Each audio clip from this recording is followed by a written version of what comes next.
Hey, it's Brian Mudd. This is my cheat sheet for Wednesday, May 9th. We're going to start with real estate. Now, you might recall, you should recall, that starting by the end of January, when the stock market already had a pretty big jump for the start of this year, I was saying that real estate, specifically Florida real estate, was something that I thought might be the single best place for you to be putting new money. And really, because most people aren't going to have the wherewithal to be able to invest in real estate, what I've really been talking about is going ahead and shoring yourself up for the longer term.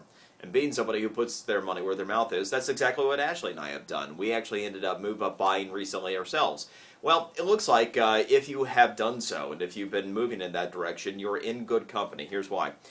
New research study shows that nationally, not just here, but nationally, it could be a return to normalcy. Now, their big headline is that, hey, real estate should return 4% per year for the foreseeable future, starting with the end of this year heading into next.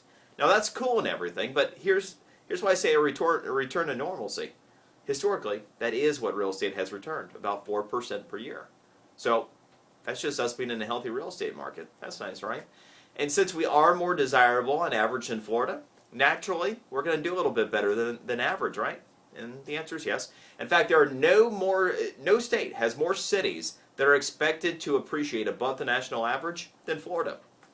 Among the top, you've got Miami, you've got Tampa, Orlando, and Naples. And we should end up doing pretty well. And for our purposes, in Palm Beach County, we tend to get locked in with Fort Lauderdale and Miami, and the Treasure Coast tends to get locked in with oftentimes information that comes out of Orlando. So as you hear Miami and Orlando doing well, it should mean good things for us as well. The average rate of return that's expected for the foreseeable future in Florida is about 6%.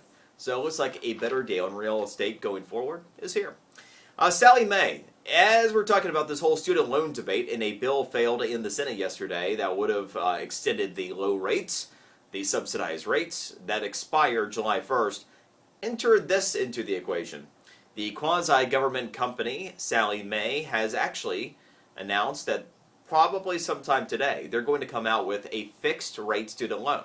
That's been at the epicenter of this entire argument over needing to subsidize these student loans. Number one, that the rates can be high. Number two, that they can be variable in nature. And therefore, kids unwittingly sign themselves up for something that sounds good at first, but they can adjust forward. To give you an example, the top rate of a Sallie Mae loan right now can go to 12.9%. So with them coming in with a fixed rate option of 5 3/4, well, that's pretty darn good. Not to mention, it's actually below what the ordinary rate that we've been subsidizing from, 6.5%, has been. Be interesting to see how this plays into the whole political equation there. Investing in Facebook.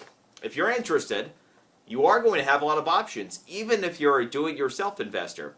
Obviously, if you're with a full-service investor, you can talk to your brokerage firm and your investment advisor. If you're not, though, a lot of the online guys, like E-Trade, Fidelity, and Charles Schwab, are all going to offer for qualified clients the opportunity to participate in the IPO.